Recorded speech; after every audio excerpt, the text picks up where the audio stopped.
ইব্রাহিম খলিলুল্লাহর মা মনে মনে চিন্তা করতেছে, হে রে, এই জায়গার মধ্যে যদি আমি সন্তান প্রসব করি, আমার সন্তানটার পেট ফেরে ফেলবে, আমার সন্তানটাকে জবাই করে ফেলবে নমরুদ। আমি এইখানে সন্তান প্রসব করব না। প্রসব বেদনা নিয়ে ইব্রাহিম খলিলুল্লাহর মা জঙ্গলার মধ্যে চলে যায়, পাহাড়ের গুহার মধ্যে গিয়ে আশ্রয় নেয়। এই পাহাড়ের গুহার মধ্যে তিনি সন্তান প্রসব করেন। সুবহানাল্লাহ বলেন। সন্তান প্রসব করলেন। এবার সন্তান পয়গম্বর ইব্রাহিম খলিলুল্লাহকে দুগ্ধপান করাইলেন, কিন্তু তিনি এইবার বাড়ির মধ্যে ফিরে আসবেন। গর্তের মধ্যে তো বেশিক্ষণ থাকা যায় না, খাবার পানির দরকার আছে না নাই? সন্তানকে রেখে আসলেন।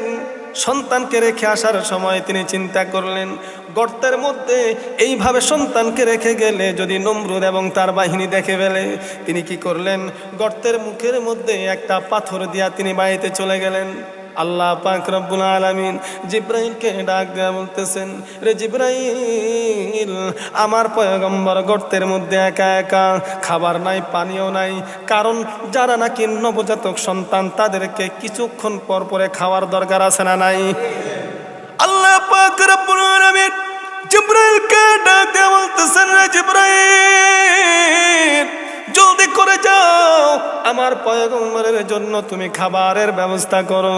আমার পয়গম্বরের হাতের আঙ্গুলগুলা পয়গম্বরের মুখের মধ্যে ঢুকায়া দাও, পরেরটা আমি দেখব।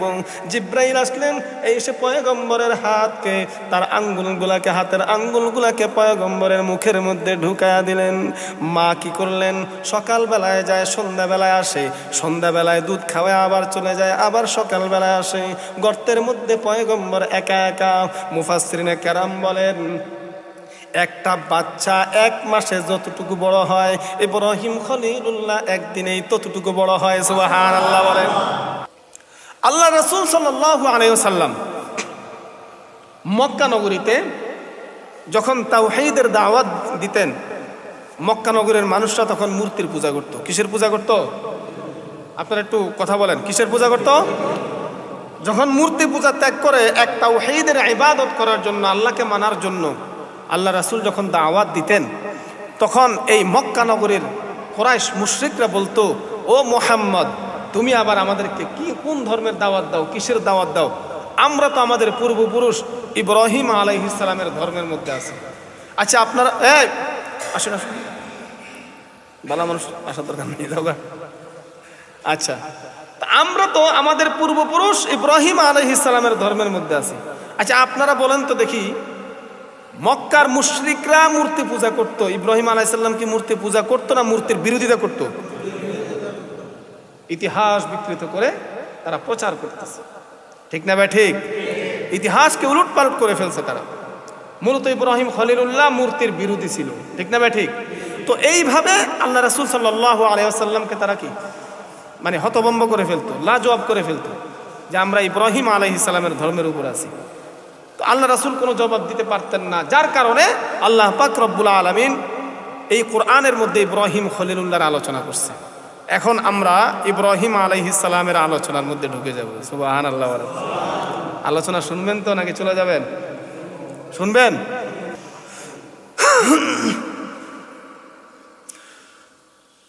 আল্লাহ পাক রব্বুল আলামিন বলেন,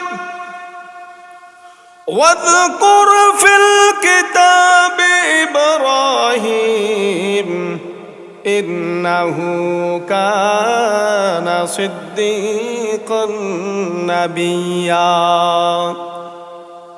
আল্লাহ পাক রব্বুল আলামিন বলেন, ও পয়গম্বর, আপনি যখন দ্বীনের দাওয়াত দিতে যান, মক্কার কুরাইশ কাফেররা আপনাকে বলে ইব্রাহিম খলিলুল্লাহর ধর্মের উপর আছে, আপনাকে তারা ধোঁকা দিতে চায়।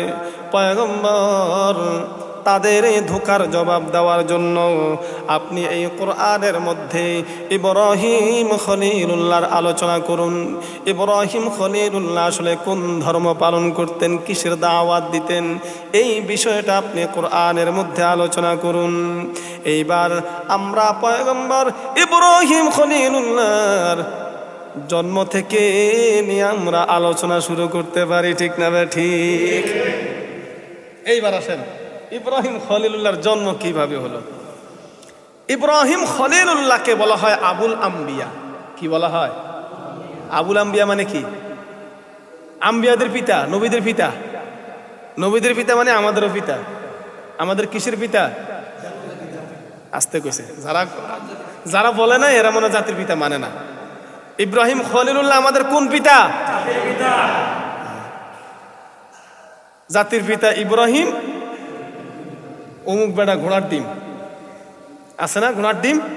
এই ঘোড়ার ডিমের পূজা করাইছে আমার 15 বছর। বাল দেবতার পূজা করাইছে। আল্লাহ জালেমের পতন ঘটাইছে। প্রত্যেকটা স্কুল কলেজ ভার্সিটির মধ্যে এই বাল দেবতার ছবি রাখা লাগতো, পূজা করে তারপরে ঢুকতে হইতো, মাথা নত করে নোয়াই। পৃথিবীর ইতিহাসে যত বড় বড় জালেমরা আছে, এই জালেমদের পরিণতি ভালো হয় না। যেখানে গেছে সেখানে লাঞ্ছিত হয়েছে। এদেরকে কিয়ামত পর্যন্ত মানুষ ঘৃণা ভরে স্মরণ করে, ঠিক না ভাই? ঠিক। তাহলে আমাদের জাতির পিতা কেডা? জোরে বলেন। আর ইব্রাহিম খলিলুল্লাহ যত আছে সবগুলো হলো ঘোড়ার ডিম। সবগুলো কি? ঘোড়ার ডিম। এগুলো আমরা মানি না, আমরা মুসলমানরা মানি না। অন্য ধর্ম যদি তোমরা গ্রহণ করতে পারো তোমরা মানো, আমরা মানি না জাতির পিতা হিসাবে। আচ্ছা, তো তিনি হলেন আবুল আম্বিয়া। তিনি জন্মগ্রহণ করেন কোথায়? ইরাকের বাবেল শহরে। কোন জায়গায়? তৎকালীন সময় শাসক ছিলেন, ওই শাসকের নাম ছিল নমরুদ। কি নাম ছিল? চিনেন না? নাম শুনেন না আপনারা কখনো? হ্যাঁ, শুনবেন না তো, কারণ এটা ছিল এই জালেমগুলো আছে না, জালেমদের একটা সর্দার যেগুলো আছে এগুলার একটা, যত জালেম আইতেছে যাইতেছে এগুলার কি একটা সর্দার, ফেরাউন নমরুদ, শয়তানের হেড একটা। এমন শয়তান জালেম আরো আসবো। আচ্ছা, নমরুদ সে ওই এলাকার শাসক ছিল, অনেক ক্ষমতাবান একজন শাসক। সে অত্যন্ত দাপটের সাথে আপনার তুর্কিস্তান, হিন্দুস্তান সহকারে অনেক এলাকা দখল করে। যখন এই খবরটা চতুর্দিকে ছড়িয়ে পড়ে তখন তিনি এক পর্যায়ে সারা পৃথিবী দখল করে, সারা পৃথিবীর শাসক হয়ে যায়। পৃথিবীর ইতিহাসে 4 জন শাসক রয়েছে যারা নাকি তামাম দুনিয়া শাসন করছে। কয়জন? 4 জনের নাম আপনারা জানেন? এই 4 জনের মধ্যে 2 জন হলো মুসলমান আর 2 জন হলো কাফের। মুসলমান 2 জনের মধ্যে একজনের নাম হলো পয়গম্বর সুলাইমান আলাইহিস সালাম, আরেকজনের নাম হলো জুলকারনাইন, বাদশাহ জুলকারনাইন। এরা হলো ইমানদার 2 জন। আর কাফের 2 জন, 1 নাম্বার হলো নমরুদ, আরেকজন হলো বখতে নাসার। মনে থাকবো তো ইনশাল্লাহ? পৃথিবী শাসন করছে কয়জন? 4 জনের মধ্যে 2 জন মুসলমান, একজনের নাম কি? দ্বিতীয় জনের নাম কি? জুলকারনাইন। আর কাফের 2 জন, একজনের নাম কি? আরেকজনের নাম কি? বখতে নাসার। কি নাম? অনেক কিছু জানতেছেন না আজকে? তো নমরুদ এত বড় শাসক ছিল, তার বিশাল বড় বাহিনী ছিল, অনেক বড় তার বালাখানা ছিল, স্বর্ণ রূপা দ্বারা নির্মিত। নমরুদের এত বড় বাহিনী ছিল, সে যখন তার বালাখানায় ঢুকত তখন মন্ত্রী পরিষদ সহকারে আরো যারা আছে তারা কি করত? নমরুদকে কি করত? সেলুট দিত, তার জন্য তার গুণগান গাইত। এইরকম একদিন নমরুদ তার বাসভবনের মধ্যে ঢুকলেন, তাকাইয়া দেখতেছেন সৈন্যবাহিনী তাকে আর কোনো সালাম দিতেছে না, তার কোনো গুণগান গাইতেছে না। নমরুদ ডাক দেয়া বলতেছেন, তোমরা কেন আজকে আমাকে সালাম দিলে না? তোমরা কেন আজকে আমাকে সম্মান জানাইলে না? কারণটা কি? যারা নাকি যৌতুষী ছিল, যৌতুষীরা ডাক দেয়া বলতেছেন, বাদশাহ আজকে আমরা এমন একটা স্বপ্ন দেখেছি, যেই স্বপ্নের কারণে আমাদের মন মানসিকতা ভালো নয়। বলে কি স্বপ্ন দেখেছো?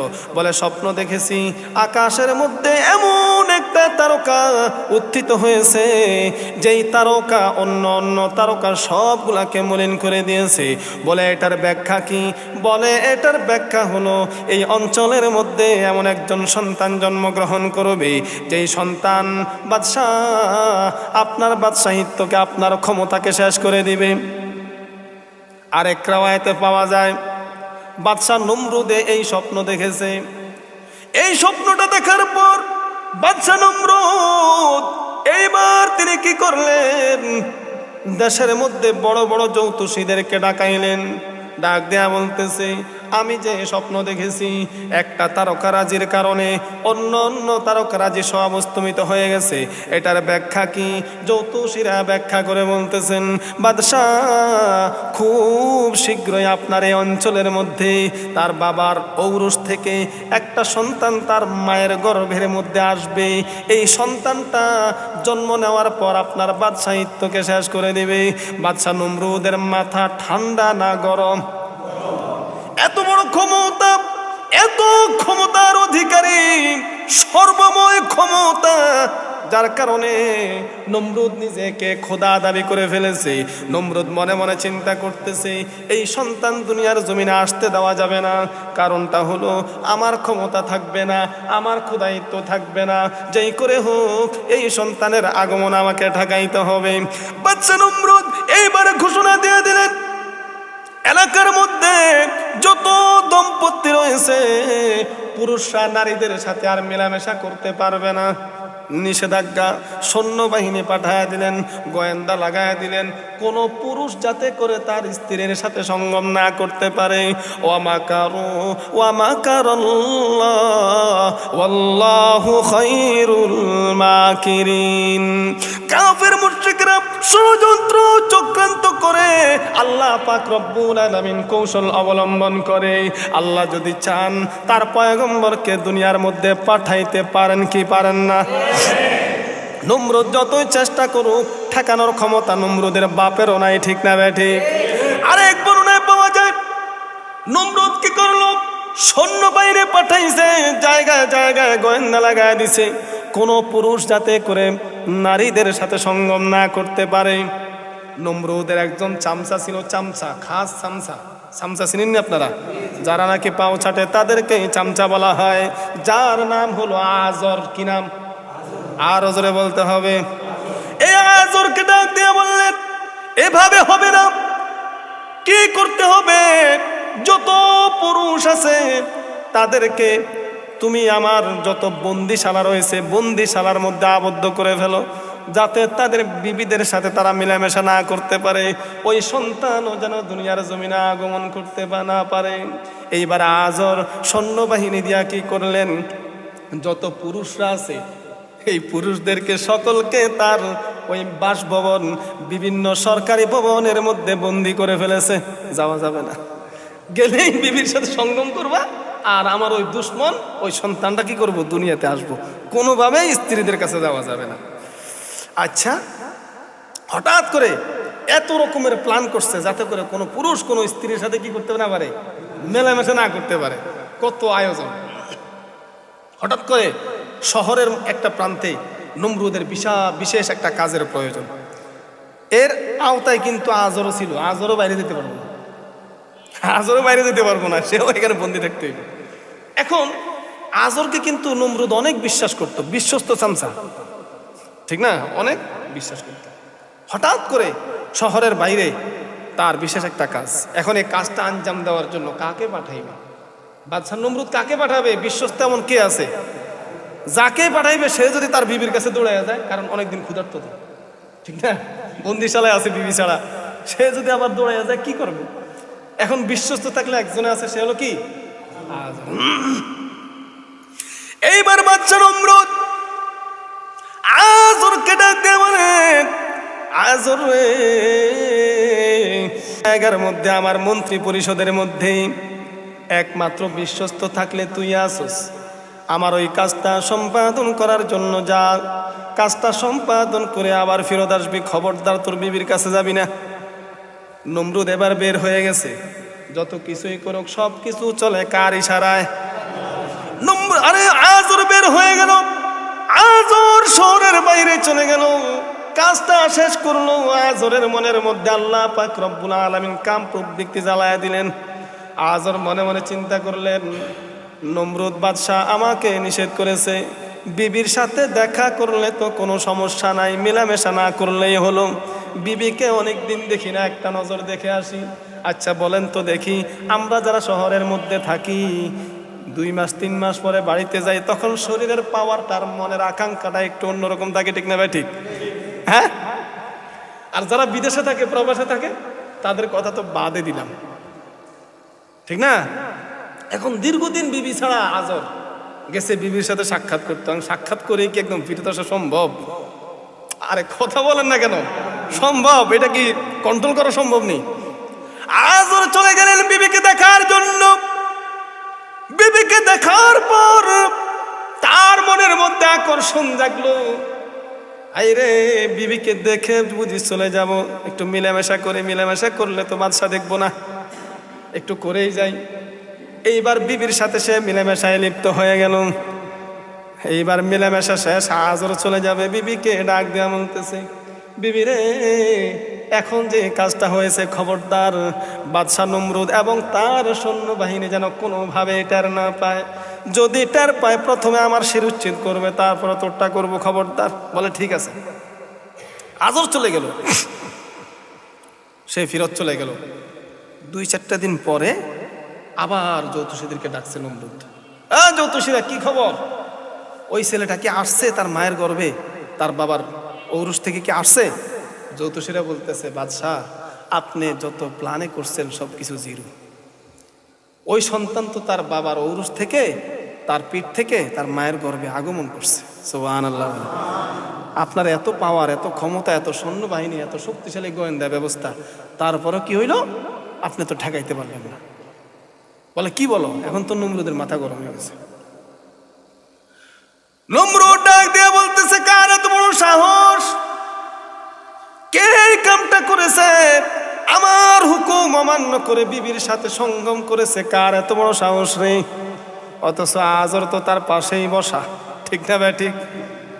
কার এত বড় সাহস? সৈন্যবাহিনী পাঠায়া দিলেন, যাও যাও খবর নাও, আগামী 1 বছরের মধ্যে কোনো পুত্র সন্তান যাতে জন্মগ্রহণ না করে, জন্ম হওয়ার সঙ্গে সঙ্গেই তোমরা খুন করে ফেলবা, হত্যা করে ফেলবা। এইভাবে নির্দেশ প্রদান করলেন। ইব্রাহিম খলিলুল্লাহর মা আস্তে আস্তে গর্ভবতী হইতেছে। পয়গম্বরের মা, অন্য অন্য মারা যখন গর্ভবতী হয় তাদের পেট ফুলে যায়, বড় হয়ে যায়, কিন্তু পয়গম্বরের মা মুজিজা আছে না নাই? পয়গম্বর পেটের মধ্যে, কিন্তু তিনি যে গর্ভবতী গোয়েন্দারাও বুঝতে পারে না, কোনো মানুষও ধরতে পারে নাই যে গোয়েন্দারা পিছনে লাগবে, এটার কোনো ক্ষমতা নাই। এইগুলা সব কিছু পরিচালনা করতেছেন কে? আরো জোরে বলতে হবে। এইবার ইব্রাহিম খলিলুল্লাহর মা গর্ভবতী হয়ে গেলেন। এক পর্যায়ে তার প্রসব বেদনার অনুভব হলো। ইব্রাহিম খলিলুল্লাহর মা মনে মনে চিন্তা করতেছে, হে রে, এই জায়গার মধ্যে যদি আমি সন্তান প্রসব করি, আমার সন্তানটার পেট ফেরে ফেলবে, আমার সন্তানটাকে জবাই করে ফেলবে নমরুদ। আমি এইখানে সন্তান প্রসব করব না। প্রসব বেদনা নিয়ে ইব্রাহিম খলিলুল্লাহর মা জঙ্গলার মধ্যে চলে যায়, পাহাড়ের গুহার মধ্যে গিয়ে আশ্রয় নেয়। এই পাহাড়ের গুহার মধ্যে তিনি সন্তান প্রসব করেন। সুবহানাল্লাহ বলেন। সন্তান প্রসব করলেন। এবার সন্তান পয়গম্বর ইব্রাহিম খলিলুল্লাহকে দুগ্ধপান করাইলেন, কিন্তু তিনি এইবার বাড়ির মধ্যে ফিরে আসবেন। গর্তের মধ্যে তো বেশিক্ষণ থাকা যায় না, খাবার পানির দরকার আছে না নাই? সন্তানকে রেখে আসলেন। সন্তানকে রেখে আসার সময় তিনি চিন্তা করলেন, গর্তের মধ্যে এইভাবে সন্তানকে রেখে গেলে যদি নমরুদ এবং তার বাহিনী দেখে ফেলে, তিনি কি করলেন, গর্তের মুখের মধ্যে একটা পাথর দিয়া তিনি বাড়িতে চলে গেলেন। আল্লাহ পাক রব্বুল আলামিন জিব্রাইলকে ডাক দেয়া বলতেছেন, রে জিব্রাইল, আমার পয়গম্বর গর্তের মধ্যে একা একা, খাবার নাই, পানিও নাই। কারণ যারা নাকি নবজাতক সন্তান, তাদেরকে কিছুক্ষণ পর পরে খাওয়ার দরকার আছে না নাই? আল্লাহ পাক রব্বুল আলামিন জিব্রাইলকে ডাক দেয়া বলতেছেন, রে জিব্রাইল, জলদি করে যাও, আমার পয়গম্বরের জন্য তুমি খাবারের ব্যবস্থা করো। আমার পয়গম্বরের হাতের আঙ্গুলগুলা পয়গম্বরের মুখের মধ্যে ঢুকায়া দাও, পরেরটা আমি দেখব। জিব্রাইল আসলেন, এসে পয়গম্বরের হাতকে, তার আঙ্গুলগুলাকে, হাতের আঙ্গুলগুলাকে পয়গম্বরের মুখের মধ্যে ঢুকায়া দিলেন। মা কি করলেন? সকালবেলায় যায়, সন্ধ্যাবেলায় আসে, সন্ধ্যাবেলায় দুধ খাওয়ায় আবার চলে যায়, আবার সকালবেলায় আসে। গর্তের মধ্যে পয়গম্বর একা একা। মুফাসসিরিনে কেরাম বলেন, একটা বাচ্চা 1 মাসে যতটুকু বড় হয়, ইব্রাহিম খলিলুল্লাহ একদিনেই ততটুকু বড় হয়। সুবহানাল্লাহ বলেন। মুফাসসিরিনে কেরাম বলেন, এইভাবে 15 মাস পর্যন্ত পয়গম্বর ইব্রাহিম খলিলুল্লাহ গর্তের মধ্যেই ছিলেন। তাহলে 15 মাসে 15 বছরে বাচ্চা যত বড় হয় তত বড় হয়ে গেছে।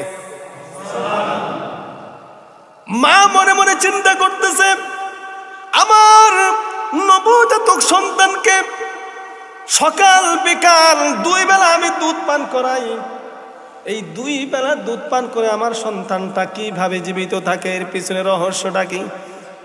মা অনেক চিন্তা করলেন। চিন্তা করে তিনি লক্ষ্য করলেন সন্তানের মুখের মধ্যে হাতের আঙ্গুল। বলে, এই হাতের আঙ্গুলের মধ্যে কি আছে একটু টেস্ট করি। হাতের আঙ্গুলটা বের করে মা যখন মুখের মধ্যে দিলেন, তখন লক্ষ্য করলেন 1 আঙ্গুল থেকে দুধের ঘ্রাণ পাওয়া যায়। আর 1 আঙ্গুল দিলেন, ওই আঙ্গুল থেকে জান্নাতি মধুর ঘ্রাণ পাওয়া যায়, মধুর স্বাদ পাওয়া যায়। এইভাবে এক একটা আঙ্গুল থেকে এক একটা ঘ্রাণ পাওয়া যায়। জান্নাতি খাবার খাইয়া ইব্রাহিম খলিলুল্লাহ একদিনে 1 মাসের সমান হৃষ্টপুষ্ট হয়। এইভাবে 15 মাসে তিনি 15 বছরের সমান হইয়া যায়। মুফাসসিরিনে কেরাম বলেন যে ইখতিলাফ আছে, কেউ বলেন 7 বছর ছিলেন, কেউ বলেন 13 বছর ছিলেন, কেউ বলেন আরো বেশি ছিল। কিন্তু নির্ভরযোগ্য মত হলো তিনি 15 মাস ছিলেন এই গর্তের মধ্যে, গর্ত থেকে বের হয় নাই। এইবার ইব্রাহিম খলিলুল্লাহর মা তার স্বামী আজরকে ডাক দিয়ে বলেন, স্বামী গো, তোমাকে আমি প্রথমে বলেছিলাম আমি একটা সন্তান প্রসব করেছি, সন্তানটা মৃত, আমি তোমার সাথে মিথ্যা বলেছি। স্বামী গো, বিষয়টা এমন নয়, অমুক পাহাড়ের গুহার মধ্যে, গর্তের মধ্যে আমার সন্তানটা আমি রেখে আসছি। সকাল বিকাল 2 বার আমি সন্তানকে দুধ পান করাই। এইভাবে সন্তানটা গর্তের মধ্যে বেড়ে উঠতেছে। বলে, কি বলো? বলে, হ্যাঁ। এইবার যখন 15 বছর সমান বড় হয়ে যায়, ইব্রাহিম খলিলুল্লাহ মাকে ডাক দেয়া বলতেছে, মা গো, এই গর্তের মধ্যে আমি আর কতদিন বন্দি থাকবো? ও মা, আমাকে তুমি এই গর্ত থেকে বের করো। ইব্রাহিম খলিলুল্লাহকে গর্ত থেকে বের করলেন। গর্ত থেকে বের হয়ে মাকে ডাক দেয়া বলতেছেন, মা গো, যিনি আমি যে দুনিয়ার জমিনে আসলাম, আমি যে সৃষ্টি হয়েছি, নিশ্চয় আমার একজন সৃষ্টিকর্তা রয়েছে, নিশ্চয় আমার একজন মাবুদ আছে। মা গো, আমার মাবুদকে তুমি আমাকে বলে দাও। এইবার মা ডাক দেয়া বলতেছে, রে সন্তান, তোমার মাবুদ, তোমার মালিক, তোমার আল্লাহ হইলাম আমি। নাউজুবিল্লাহ বলেন। ইব্রাহিম খলিলুল্লাহ ডাক দেয়া বলে, মা গো, তুমি আমার রব, ঠিক আছে মানলাম। এবার বলো দেখি তোমার রবকে। মা ডাক দেয়া বলেন, আমার রব হলো তোমার বাবা আজর। এইবার প্রশ্ন করতেছে, মা গো, আমার বাবা আজর তোমার রব, এইবার বলো দেখি আমার বাবার রবকে। বলে, তোমার বাবার রব হলো নমরুদ। বলেন, নমরুদের রবকে? নমরুদের রবকে। যখন এই কথা বলেছে, তখন মা ডাক দেয়া বলতেছে, সন্তান বেশি পাকনামি করে না, চুপ করে দেখো, বেশি পাকনামি করলেই বিপদ আছে। এইবার মা ঘরের মধ্যে ফেরত যায়। ঘরের মধ্যে গিয়ে স্বামীকে ডাক দেয়া বলে, স্বামী গো, নমরুদ যে আশঙ্কা করে অনেক সন্তানকে হত্যা করছে, যেই সন্তানের ভয়ে নমরুদ অতষ্ট হয়ে গেছে, ওই সন্তান তো আর কেউ নয়, মনে হয় আমাদের সন্তান ইব্রাহিম। কারণটা হলো আমাদের সন্তান আমাদের কেমন এমন প্রশ্ন করছে। এইবার বাবার কাছে আসলো, বাবাকে ডাক দেয়া বলে, বাবা গো, বলেন তো দেখি আমার রবকে। ডাক দেয়া বলতেছেন, তোমার রব হলো তোমার মা। বলে আমার মায়ের রবকে, বলে তোমার মায়ের রব হলাম আমি, বলে আপনার রবকে, বলে আমার রব হলো নমরুদ, বলে নমরুদের রবকে। যখন এই কথা বলছে সঙ্গে সঙ্গে পয়গম্বর ইব্রাহিম খলিলুল্লাহর গালের মধ্যে কষায়া একটা চড় বসায়া দিছে। বলে এত কথা বলো না, এত পাকনামি করো না। ইব্রাহিম খলিলুল্লাহ তিনি তার মনকে বুঝাইতে পারে না। মাঠের মধ্যে গেলেন, দেখতেছে বকরির পাল, ঘোড়ার পাল, গরুর পাল। মাকে ডাক দিয়া বলতেছে, মা গো এগুলার নাম কি? বলে এগুলার নাম হলো বকরি। এগুলার নাম কি? বলে এগুলার নাম হলো ভেড়া। এগুলার নাম কি? বলে এগুলার নাম হলো গরু। এগুলার নাম কি? বলে এগুলার নাম হলো ঘোড়া। এইভাবে সব কিছুর পরিচয় দিয়া দিলেন। ইব্রাহিম খলিলুল্লাহ মনে মনে চিন্তা করতেছে, আমার মা বাবা কারো কথাই তো ঠিক নয়, নিশ্চয়ই এগুলার একজন স্রষ্টা আছে, আমারও একজন স্রষ্টা আছে। সেই স্রষ্টাকে আল্লাহ পাক রব্বুল আলামিন সূরাতুল আনআমের মধ্যে আলোচনা করেন। আল্লাহ পাক রব্বুল আলামিন বলেন, وَإِذْ قَالَ إِبْرَاهِيمُ لِأَبِيهِ آزَرَ أَتَتَّخِذُ أَصْنَامًا آلِهَةً إِنِّي أَرَاكَ وَقَوْمَكَ فِي ضَلَالٍ مُبِينٍ وَكَذَلِكَ نُرِي إِبْرَاهِيمَ مَلَكُوتَ السَّمَاوَاتِ وَالْأَرْضِ وَلِيَكُونَ مِنَ الْمُوقِنِينَ فَلَمَّا جَنَّ عَلَيْهِ اللَّيْلُ رَأَى كَوْكَبًا قَالَ هَذَا رَبِّي فَلَمَّا أَفَلَ قَالَ لَا أُحِبُّ الْآفِلِينَ। পয়গম্বর ইব্রাহিম খলিলুল্লাহ রাত্রিবেলায় যখন অন্ধকার নেমে আসে, তখন তিনি দেখলেন আকাশের মধ্যে তারকা, একটা বড় একটা তারকা উঠছে, যার কারণে সকল তারকা অস্তমিত হয়ে গেছে। ইব্রাহিম খলিলুল্লাহ মনে মনে চিন্তা করলেন, মনে হয় ওই তারকাটাই হলো আমার রব। কিছুক্ষণ পরে দেখলেন ক্বালা হাদা রব্বি, মনে হয় এটাই হলো আমার রব। ফালাম্মা আফালা ক্বালা লা উহিব্বুল আফিলিন। কিছুক্ষণ পর যখন গভীর রজনীতে চন্দ্র উদিত হয়, তখন দেখলেন চন্দ্রের আলোর কারণে ওই তারকার আলোটা শেষ হয়ে গেছে। তখন ইব্রাহিম খলিলুল্লাহ বলে, যেটা উঠে আবার শেষ হয়ে যায় সেটা কোনোদিন মাবুদ হতে পারে না, এটাকে আমি পছন্দ করি না। এই যে চন্দ্র উঠেছে, এই আলোটা উঠেছে, এটা একটু বড়, মনে হয় এটাই আমার রব, ওইটা নয়, এটাই রব। কিছুক্ষণ পর যখন রাত্রি শেষ হয়ে যায়, তখন সূর্য উদিত হয়। সূর্যের আলোর কারণে চন্দ্র যখন ডুবে যায়, তখন বলে এটাও তো আমি পছন্দ করলাম না, এটাও আমার রব হতে পারে না, কারণ রব হবে চিরস্থায়ী, ঠিক না বে ঠিক? অন্য সব হলো ক্ষণস্থায়ী, একমাত্র রব হলো চিরস্থায়ী। সুতরাং চন্দ্র আমার রব হতে পারে না, তারকাও আমার রব হতে পারে না। এই যে সূর্য কত বড় বিশাল আলো দিতেছে, মনে হয় এটাই হলো আমার রব। যখন সন্ধ্যা নেমে আসে, তখন দেখতেছে সূর্য ডুবে গেছে, বলতেছে না, এটাও আমার রব নয়। ইব্রাহিম খলিলুল্লাহ পেরেশান, হায় রে, কে আমাকে সৃষ্টি করেছে? আমার রবকে, আমার রবকে আমি কিভাবে খুঁজে পাই? এরপরে আল্লাহ পাক রব্বুল আলামিন কুদরতে ইশারায় ইব্রাহিম খলিলুল্লাহকে একটা পাথরের উপর দাঁড় করাইলেন। পাথরের উপর দাঁড়াইয়া ইব্রাহিম খলিলুল্লাহ যখন আসমানের দিকে তাকাইয়া আল্লাহর খুঁজে পেরেশান, মালিকের খুঁজে পেরেশান, কে আমার মালিক? আহারে, দুনিয়ার কোথাও তো আমি সঠিক ইনফরমেশন পাই না, কেউ আমাকে সঠিক বিদ্যা দেয় না। কেউ বলে মূর্তি হলো খোদা, কেউ বলে নমরুদ হলো খোদা, কেউ বলে তারকা হলো খোদা, কেউ বলে মা খোদা, কেউ বলে বাবা খোদা। আমি সঠিকটা কোথায় পাই? ইব্রাহিম খলিলুল্লাহ যখন আকাশ পানে তাকাইলেন, তখন সঙ্গে সঙ্গে আল্লাহ পাক রব্বুল আলামিন ইব্রাহিম খলিলুল্লাহর সামনের চোখের সামনের সকল পর্দাকে তুলে দিলেন। জোরে বলেন সুবহানাল্লাহ। ইব্রাহিম খলিলুল্লাহ আকাশের দিকে তাকাইয়া দেখতেছে, হায় রে, আল্লাহ পাক রব্বুল আলামিন 7 আসমানের পর্দা উঠায়া দিলেন, সরাসরি তিনি আরশ দেখতে পাইলেন, আল্লাহর কুদরতি লীলা খেলা দেখতে পাইলেন। এক পর্যায়ে ইব্রাহিম খলিলুল্লাহ আল্লাহর পরিচয় লাভ করতে সক্ষম হয়। জোরে বলেন সুবহানাল্লাহ। আল্লাহর পরিচয় পাইলেন। এইবার আজরের সাথে আর নমরুদের সাথে হবে ফাইট, ঠিক না ভাই? ঠিক। ইব্রাহিম খলিলুল্লাহ আল্লাহকে চিনে ফেলছেন, আল্লাহর সঠিক দিশা পাইয়া গেছেন। এরপরে নমরুদের সাথে আর আজরের সাথে যে ফাইটটা হবে, এই ফাইটটা নিয়ে ইনশাল্লাহ আগামী সপ্তাহে আলোচনা হবে। এই সপ্তাহে এখানে রাখি ইনশাআল্লাহ, আলোচনা এখানে রাখি নাকি? তো আমরা এখন তো